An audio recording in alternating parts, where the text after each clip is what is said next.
Shane Steichen spoke to the media today, and when you hear him talk, you're going to hear a sense of excitement, I think.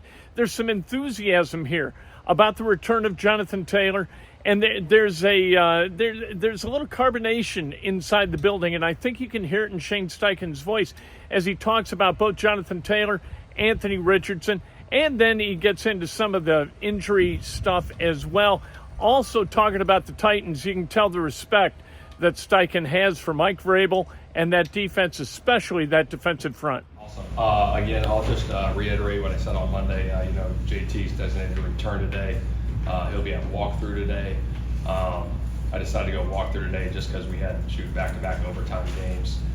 So just making sure these guys are fresh and ready to go for Sunday. So with that, I'll open up for questions. Shane, how involved has JT been just over the course of training camp and these first 4 weeks? He hasn't been in the regular routine, right? But just in terms of meetings and scheme and everything else, is he fully up to speed there, you think? Yeah, I think so. With OTAs and training camp stuff, being around, the system, obviously the verbiage stuff, he's heard it all. Obviously in the meetings, getting ready, today and all that stuff. So taking his notes, getting ready, with anything, obviously he's been around it. But anytime you sign a player, right, you sign players on Wednesday that start on Sunday. So, feel good about his mental.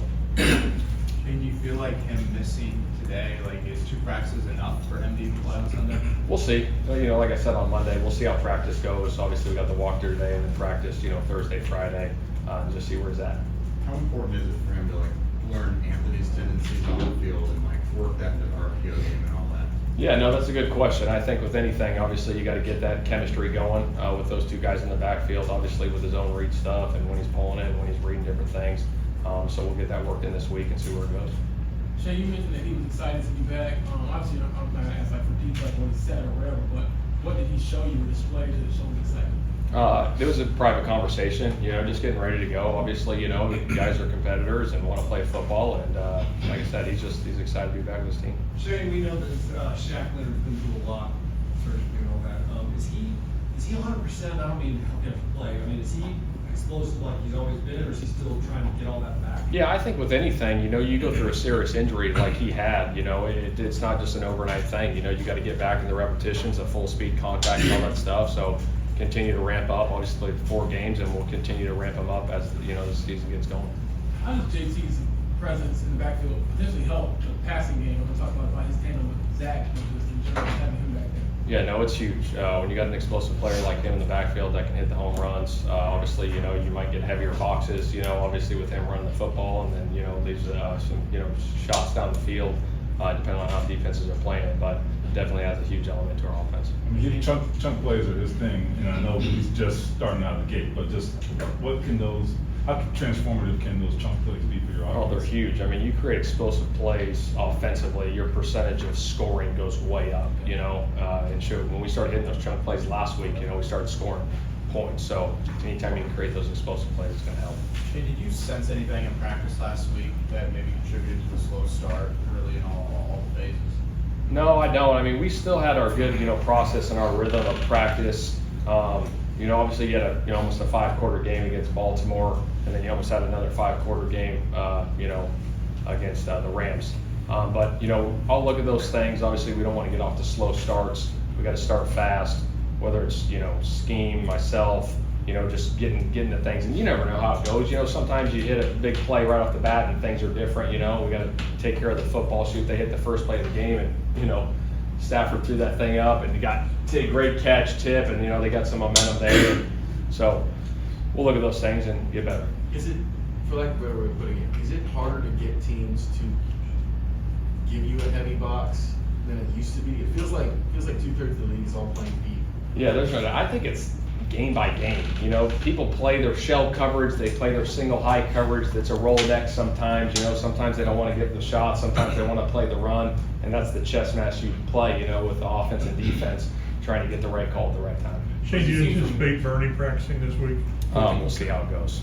We'll see how it goes, yeah. What have you seen from Anthony just in how he's kind of digested the film over these first couple of games? He's been great. Just watching the tape with him and just hearing his thoughts on what he sees has been great. And you can see, just the little things. He sees them too, you know what I mean? Before we even say it, it's like, shoot, that little thing was off by a little bit, So just the growth from him as a player has been great seeing those things. Speaking of running backs, you guys are facing off against Derrick Henry, who had the best game of his season thus far this past week. How big is it to try to contain him and slow him down to get a victory on Sunday? Yeah, there's no question. He's a heck of a runner. Big time runner, got explosive speed, big guy, hard to tackle. So we got to get population of the football and make sure our defense is flying around and swarm tackle because he is hard to bring down. Shane, as tight as this division is, you got to reestablish that home field advantage or turn it into some kind of thing, and especially a division game this week. How do you, I guess it's already emphasized, but how important is it to handle your business on the home turf? Yeah, no, it's huge. Obviously, anytime you play a division opponent, obviously all games are important, but, I tell the guys, if you want to win a championship, you got to win the division. So that's going to be key. Obviously, we got this game, that's all we're focused on right now is Tennessee, but we got to win division games. I know you said Jonathan's excited to get back, but he's obviously had some disagreements in recent months. Is there anything you can do as a coach to just make this, I guess, a more welcoming place for him? Yeah, I had good conversations with him, and this stuff happens, right? This stuff happens. Football happens all around the league, but to have him back, ready to go and practicing with the team, it's going to be good to see. So myself and him, like I said, I'll keep our conversations private, but they've been good. Chris just asked about the division. It's early, but it does look like no one's going to just run away with this thing. Do you have that sense already that this is going to be a competitive division? Yeah, it would definitely be a competitive division, but you'll kind of find out as we get going. We're 4 weeks into this thing, and then you get to week 8 and week 10, and then you kind of see like, shoot, this team's humming pretty good, and they're hitting on all cylinders or whatnot. So yeah, we'll see, but I think it definitely will be a tight division race. Shane, when you went back and watched Anthony from Sunday, it seemed like inside versus outside of the pocket created a lot of big plays outside of the pocket, inside a little bit less efficient. Is that what you observed? Yeah, he hit some. I think it was 50-50. I know he completed 11 passes, but the ones he did, hit, they were explosive plays. Obviously hit some scrambles. Like I said, the one he threw to Pierce, he was in the pocket, hit the big play. The one he threw to Downs, he was in the pocket, hit the big play. And then, hit the big play to Mo out of the pocket, he hit the big play to Drew out of the pocket.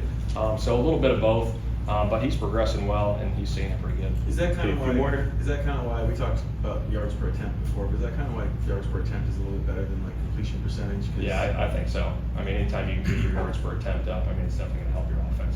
Where is Ryan Kelly at in the concussion report? He's still in protocol, but he's progressing well. In regard to that chess match you were talking about earlier, Tennessee kind of one of the best who giving you different looks, kind of having that Rolodex of looks? Yeah, they do a good job. Obviously, I had a chance coaching in Philly to go against them last year, but they mix up their coverages. They got a heck of a front. A really, really good front.